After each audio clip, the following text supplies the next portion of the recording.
Welcome to the Wed Pro podcast, the podcast for Wed Pros no matter their stage. We are your hosts, Katie and Roxy, and this is the Wed Pro podcast. Hey, we're back today with an episode, and we were chatting this morning about what we could bring to the podcast today. And honestly, this conversation does feel overdue because today we're talking about marketing, but we're not going to be talking about trends. We're not going to be talking about what's in right now. And we're definitely not talking about things such as what audio to use this week. We're talking about actually what is working in marketing right now, and especially in the wedding industry right now as well. And what is quietly stopped working without anybody really mentioning it before. Yeah, and I think this is where so many wedding suppliers are feeling quite stuck at the moment. You're showing up, you're posting consistently, you're putting effort into your business, and yet the results don't feel like they are matching. And it can feel really confusing because on paper, you are doing everything that you've been told to, but it's just not landing in the same way anymore. Yeah, and we've talked about this for a long time, haven't we, Yeah. in terms of the industry isn't slowing down. Couples are still spending, they're still getting married, they are still booking suppliers. What has changed is how they choose who to book and how quickly they make those decisions. And there's been past episodes where we've gone into this, and today we're going to be talking about exactly what you're doing wrong if your marketing still looks like it did a few years ago. And I'll tell you now, that'll be exactly the reason it's not converting. I think the first thing I want to say is Instagram isn't marketing. Like when we say the word marketing, people think, oh yeah, I'm marketing because I'm on Instagram. No, Instagram is a tool to help you market your business. The same as email marketing is a tool to help you market your business. And I think people think, oh yeah, I'm marketing my business and I'm doing everything I can because maybe you're using one tool and putting all of your eggs in one basket. So when we're talking about marketing today, we're talking about it across the board, across all of the tools that you may be deciding to market your business on, whether that is in person, online, emails. A lot of what we're going to talk about today is going to feel most useful for you to go and implement it online, because although most of you will be an offline provider, you'll be a service that potentially is in the room, or you work very closely with the couples for a specific day, your couples are shopping digitally, right? So you have to get on board with online marketing. You absolutely do. This episode is about getting really honest with some shifts that are going on. We're going to walk you through what's not working anymore and what is working now, and how you can adjust that and adjust what you do without feeling like you need to start from scratch, because this isn't about doing more, and we are never about doing more. It's just sometimes about doing things a little bit differently. Yeah, and I think it's in terms of tracking and looking at things and saying, okay, what needs tweaking going forward? What is working as well as it did last year? And actually just sitting and knowing those numbers and knowing those things. Yeah. So the first shift that we are going to be looking at, and probably is the biggest one, is that couples are far more informed than they used to be. They're not coming into your world blindly anymore. They've already done so much research before they've even landed on your website. They've looked at multiple suppliers, they've read the reviews, and now they are even using AI to ask really specific questions about what they need. Yeah, and I am here for this actually. And we've been saying this for a long time. Like, education is really good. It's power. It's good for your couples. It's good for the wedding industry. Couples are going to be able to make better informed choices about who they want at their weddings. And this is a great thing. It changes the dynamic slightly because you're no longer educating somebody right from the beginning anymore. You're speaking to somebody, a couple who already has a level of understanding and is also comparing options. So if your messaging is really vague or generic, it just doesn't hold their attention anymore, because they're looking for that clarity. They're looking for that trust in you as a business and a brand. And ultimately, they're looking, are you the person that they want to book? And I think this is where we still see a lot of people relying on quite outdated marketing. Things like contact me for a quote, but without any context, or very surface level descriptions of what they do. That creates friction because the couple has to do the work to figure you out, and most of them just will not bother in this day. I think I've been talking about this for a long time in terms of, I Make it definitely remember talking about this when we were talking about social media back in the day in the bridal shop. We're talking, gosh, 15, like 10, 12 years ago now, where we were like, you have to make it. If people are spending too long thinking about your post, they're going to move on to the supplier that makes it easy for them. And what is actually working right now is being clear and being really helpful. Talking through that process that you have, giving some sort of pricing context, answering questions your clients are already thinking and already asking you about your service behind the scenes. And when you do that, you start to position yourself as somebody that they can trust rather than someone that they have to really work hard to investigate. And you don't want to be in a position that someone feels that they have to investigate how to get in touch with you. We definitely spoke about this at WedCon in Kent, which was in 2023, where we looked at in the room at how quickly somebody could get in touch with your business and your brand. It's these principles now, which we're seeing everywhere across the board. And I think this is the shift people need to lean into, because it's not about being everywhere anymore. It's about being the person who makes things make sense. And when you do that well, you naturally stand out without having to shout louder than anyone else. I love that you said that, actually, because it's not, when we say louder, it's not about having a louder brand or a louder colors or louder personality or even about putting more content out there. It's actually just doing the things that your couples are looking for in a way that makes it easy for them to consume. And if you're not doing it, couples will just simply move on to somebody who is. Or couple, and think about the decision-making process that you make when you make decisions. Your couples are looking for who they want to filter out. Who do they not want to get in touch with? They're becoming quicker at deciding when they get to the stage of, okay, I've eradicated those photographers or those suppliers that I don't want to work with. Here's my shortlist. They're becoming quicker on that side. And they are far less patient when things are very unclear and they have to go and do the work. That's the reality of buyers that we are dealing with right now and the reality of couples. And I think the next thing that we are seeing really links into that, and that is attention, right? Attention spans, speed. People, when they get to the point of wanting to make the decision, so the decision to reach out to you, the decision to book you, or even the decision to just shortlist you in the first place, they are making decisions faster than ever. And they are consuming information incredibly quickly, whether that is your content, whether that is your replies. And also, I want you to think about the way that they are doing wedding planning as well. So it's not even a case of 5 years ago, maybe 10 years ago, people had specific wedding planning time. People are actually multitasking, planning their weddings all of the time. So actually, the way that they're consuming their content might be on their commute to work or in their break, or maybe when they're having a little sneaky 5 minutes wedding planning when they should actually be in their attention be on the meeting.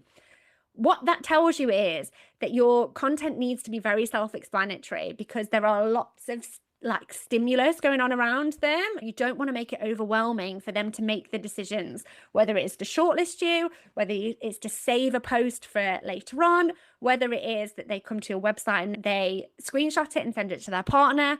You do not have the luxury of taking your time in the way that people are used to. And that really is, you've got to be quick at getting that message across as a supplier to know exactly what it is that you do and be able to communicate that in a couple of seconds. And one place where this shows up massively is in inquiries, right? Couples are not sending one inquiry and then are sat there waiting patiently for a reply. They are reaching out to multiple suppliers at the same time. So the speed at which you respond, and also how you respond, plays a huge role in whether you are even considered in the first place. I love that you said that, because I think there is this belief in the background that taking your time makes you look more premium or more in demand. And there was a time. That's old school, isn't it? Yeah, very old school. In reality, these days, when people can get instant replies on things, they probably put on autoresponders themselves when they leave work. It just makes you look unavailable or disorganized. Ask yourself the question, do you want to look unavailable or disorganized? From the couple's perspective, you're slowing down the process, and a slow reply creates doubt in their mind before you've even had that conversation, before you've even had the opportunity to put that message together in the way that Roxy said, because it's not just about the speed, it's also about what you say. Yeah, and what is working now is being responsive, clear, and really easy to deal with. We want it to be as frictionless as possible. That doesn't have to mean sending a rushed or messy reply. It just means removing unnecessary delays. You can still sound like you just do not need to overthink every single word before you hit send. And this is exactly why we definitely recommend having some systems in place, whether that is templates, saved responses, or even having a CRM. All of this will make a huge, massive difference to your business. You're not removing that personal touch at all, but you're just making it so easy to show up consistently for your couples. Because ultimately that speed is going to build trust. It shows that you're on it, that you care, and that you're someone that they can rely on. And in a world where couples are making super quick decisions, that can be the thing that tips them towards you. And this is what we're here for. And I think in terms of making quick decisions, I just want to say as well that they're making decisions.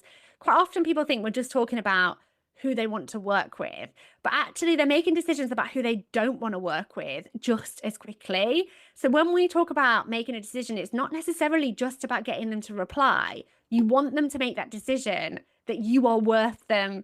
You are that supplier they want to work with, right? And if you are taking a day or two to reply, it's really worth looking at that. Not from a place of me and Roxy saying, oh my word, be at your laptop 24/7. It's not about hustle pressure at all.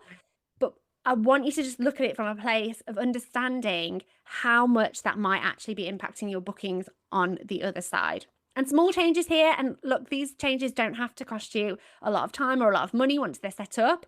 Really does lead to big results. Okay, before we carry on, we just need to tell you something because we are so excited and we have been sitting on this for a little while. WedCon 2026 is officially happening on the 14th of October. And as of right now, the early access waitlist is live. Now, if you have listened to this podcast for any amount of time, hello, lifers, you will know what WedCon is. But if you're new here, hello, welcome to the podcast family. WedCon is a full day built specifically for wedding professionals who want to run more profitable, better structured businesses. Think real speakers, real strategy, a gorgeous wedding venue, the right room. We bring it all. Last year, we had 180 people in that room and it sold out well before the event was taking place. So we always say, if you know you want to be there, move early, guys. Yeah, the waitlist is open now, and this is exactly where tickets drop first. It's the early access waitlist, and you get to be on it before anyone else gets access. Yes, you do. The link is waitlist.wedcon.co.uk, and we'll put that in the show notes as well. It's going to take 30 seconds to sign up, and then you will be first in line to get those tickets. Looking forward to seeing you at WedCon. Right, back to it. Now, let's have a chat about social media because this is where a lot of energy is going right now. There's still this idea that if you can just go viral, gosh, I hear it all the time, everything will magically fall into place. But what we're actually seeing is that viral content doesn't necessarily translate into bookings. Yeah, I hear this sometimes and I think it's quite funny because people want to go viral until they go viral, right? And then actually they figure sometimes it can actually take you further away from the types of clients you want because you end up attracting a bit more of a wider audience, but that audience is no longer relevant. So you potentially look busy online, but then it's not converting into real inquiries the other way around. And something else to think about here is couples are also moving away from anything that is feeling like staged or over performative. they're not looking for the most polished version of a wedding. They're looking for something that feels real and personal to them. And that shift is really important when it comes to how you show up. Yeah, that's a really good point, because I think in terms of as well, people get that not in terms of even the wedding. And we're definitely seeing more trends in terms of that real, authentic wedding, but we're also seeing that in content, right? And people wanting that kind of authenticity. I think with the rise in AI and the rise of people want that kind of interaction with the people behind the businesses. And what is working is relevance, right? Creating content that speaks right to the people you want to work with, rather than appealing to everyone. Here comes the Katie and Roxy phrase right now. When you market to everybody, you market to nobody. Let's say it all together. Now, this may mean we might say to our clients sometimes, why? Oh, I want to go viral. Why? Or this is what success looks like. Okay, great. Why? And I want you to know your why, because is it not better actually? Your numbers may look smaller, but your inquiries look more aligned. And I know I would rather have, I don't know, 20 people listen to this podcast who are like all in and want to work with us and absolutely soak up their business. Smash their business and be absolutely ideal clients, than 200,000 people who just like the way that we talk. Yeah, they're just like the way that we talk and are just here because made me giggle. Probably not the best. Yeah, but are not really ideal clients. And I need you to think of that in terms of your own business as well. Like, how does that apply to you in your business when you're looking at kind of those metrics? Because it is better for you to have a really aligned audience. Now, that does not mean it should be stagnant and not growing. Especially in this industry, you do need to be growing, but you need to be growing with the right people. Yeah, and this is where behind the scenes content, process videos, and honest captions will really come into their own.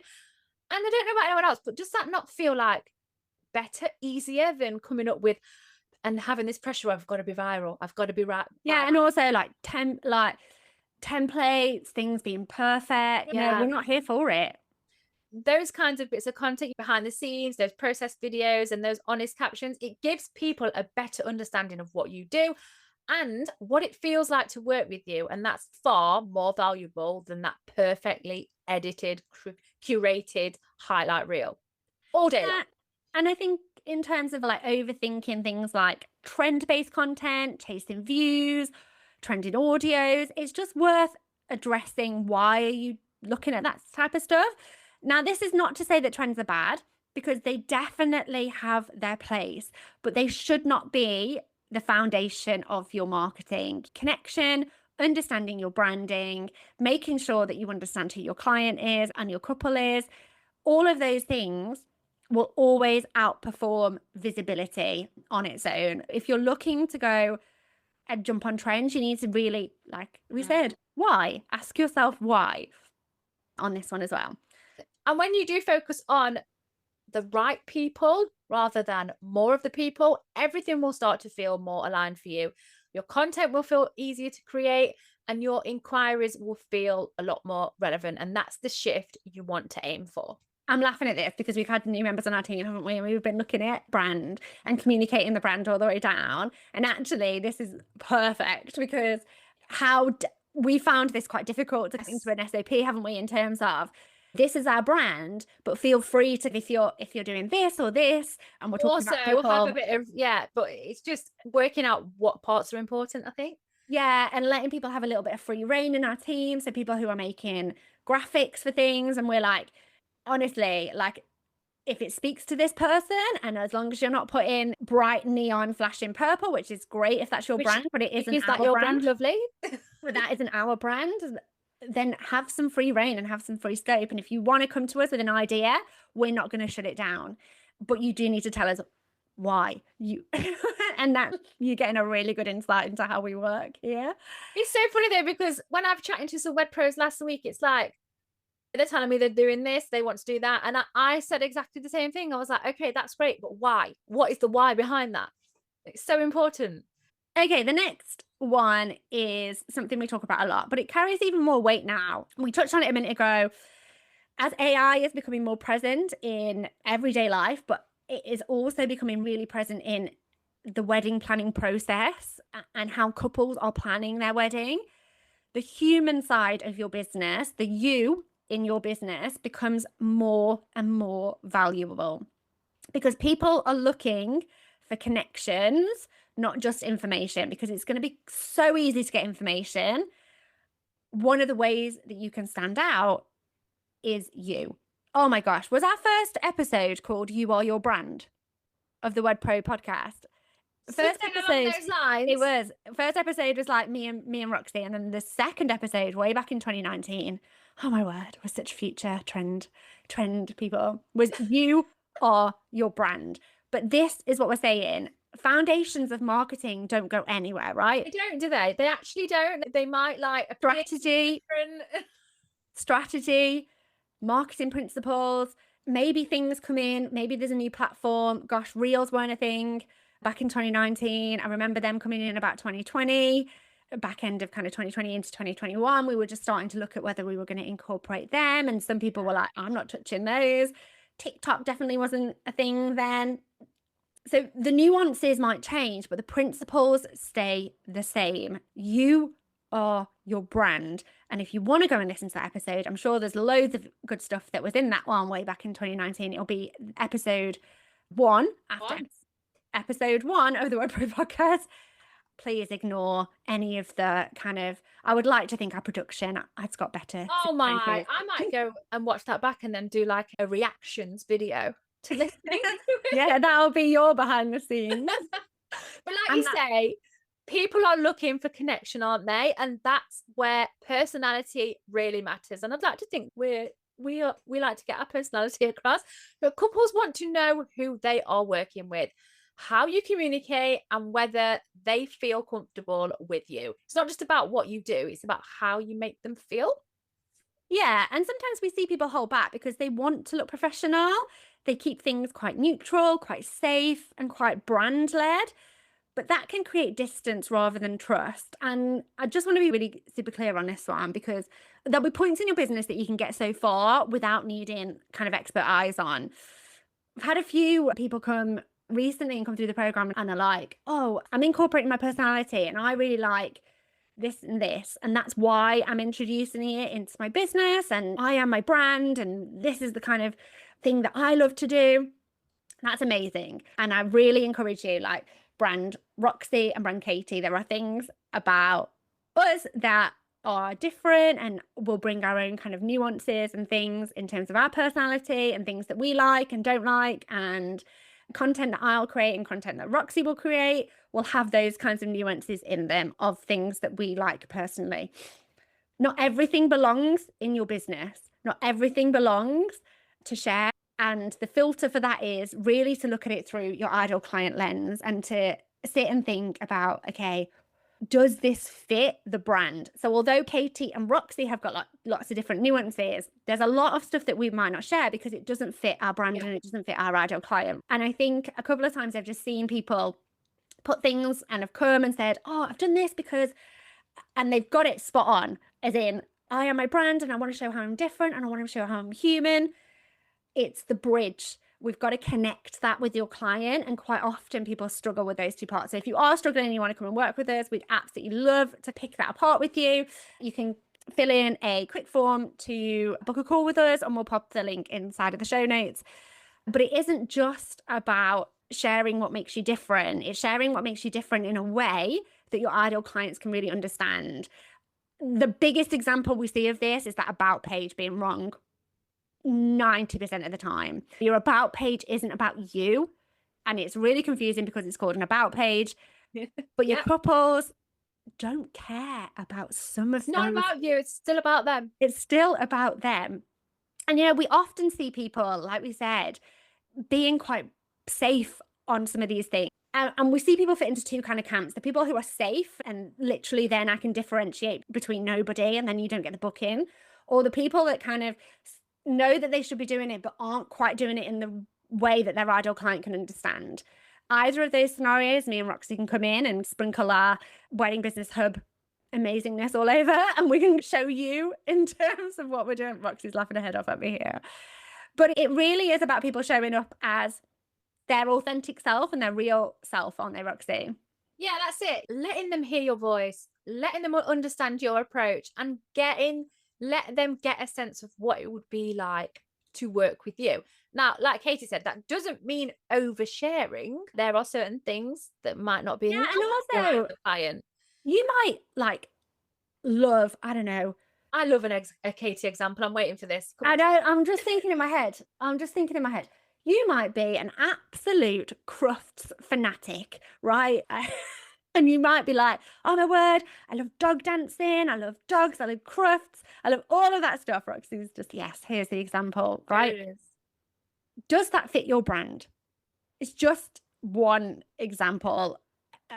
So there are things that we can pick and choose in terms of the side of ourselves, of our business, and it doesn't mean being inauthentic. No. You get to choose as a business owner what you share and what you don't share. Here's a little thing, at the minute, I quite like watching a little bit of crufts. Like, even though it was months and months ago, that's my kind of breakfast thing to watch in the morning. You know that I have a dog, and I get very excited that maybe one day you will see that dog. You will never see that dog do that, because my dog just looks at me and goes, oh, no, you're going to feed me anyway. So I'm not doing anything for you. I'm not doing anything for you.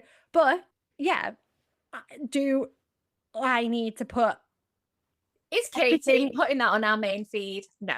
Or in the stories, to be fair. That's just for you, podcast people, because I am using it as an example in terms of how we are. You would see a lot of content about where we walk, the stuff we do, the stuff we watch, what books we might be reading, all things that kind of fit into brand the Wedding Business Hub, right? Which is different. Yeah. Me as a person and you as a person. And can I just say as well, this is 100% always going to be a work in progress thing for everyone. Like, like sometimes we feel like, oh, are we getting this balance right? There's always, are we sharing not enough or too much? What we sometimes see is people use their about page as a bit of a CV, and that is absolutely the wrong way to go about it. And with what you said there in terms of oversharing and about being more open, it's where you're never going to be replaced, right? AI and things like that can help your couples, and it can help you as well. It can help with planning, it can help you with admin, but it cannot replicate that personality, and it can't replicate you on social media. And that is your advantage. And it's your advantage. This was your advantage years ago over the big corporations as a small business. And this is your advantage now going into the future with AI. And it's something you should be using in your marketing, whatever marketing you're doing, looking at ways that you can integrate, helping people feel connected. Yeah. And then when people do feel connected to you, when these couples do feel like that, you're going to make the decision a lot easier for them, because they're not just comparing services, they're choosing a person. And that's what builds loyalty, and that's what builds that long-term trust. Yeah, so if your marketing is feeling a little bit disconnected, maybe a little bit over polished, we just spoke about how we were learning to let go a little bit. Actually, I think we can let go. I think some of the time it's some other people on our team that are like, oh, we'd like to make this a little bit more polished. And we're like, no, it's perfect. It's absolutely perfect.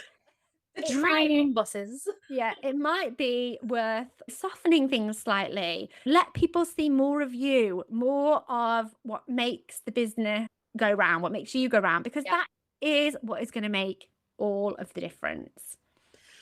Okay, the final thing we wanted to chat about was how you position what you do.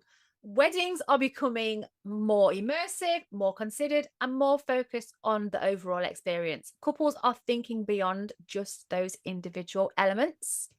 Yeah, and I think in terms of them booking a service or something for their wedding, they're looking at actually what that means for their day. How does that fit in, and how does that contribute to that overall experience? They want to understand really how everything comes together in the end and how it's going to feel. And that is a very different way of thinking and selling to just comparing service to service. Yeah. And if your marketing and your content is literally focused on purely what you deliver, you're missing a massive part of the picture. You need to show how your work fits into the wider experience too, how it adds to the atmosphere, the energy, and even the overall flow of the couple's big day. Yeah, and that's where the language that you use, the words that you use, which is all marketing, are really important. Talking about experiences, moments, feelings, outcomes. This helps couples visualize what working with you is actually going to be like. And when you can do that well, you naturally move away from that price comparison. You're no longer just another option. You're someone who brings something specific to the table. And that's where those stronger and more aligned bookings are going to come from. And the best thing about this is that it doesn't take a massive overhaul. We're not asking you to burn the business down. It's just really small changes in what you're doing already. But those changes do have a big impact on how people perceive your value in what you do. Yeah. When couples can clearly see the role that you play in their day, the decision becomes super easy. You're not just a supplier, you are part of the experience that they are creating. So when you bring all of this together in terms of what we've just been talking about, the biggest shift really in marketing your wedding business in 2026 and for the current time is not about doing more, woohoo. It's not about being louder or bolshier. This is something else that we're all here for. It's just about stripping it back, being clearer, being more connected to your audience, and looking at how you can ensure that you are that quick person, having those systems in place in order to be able to respond to your audience. That is what it boils down to, and that is actually what's driving bookings right now.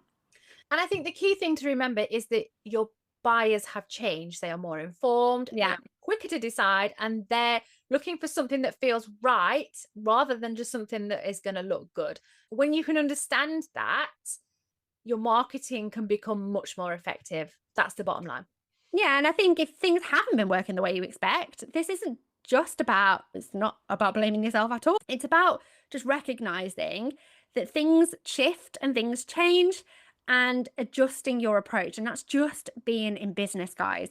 We test, we look, we move forward with data, we move forward with experience. And this is where you will start to see results again.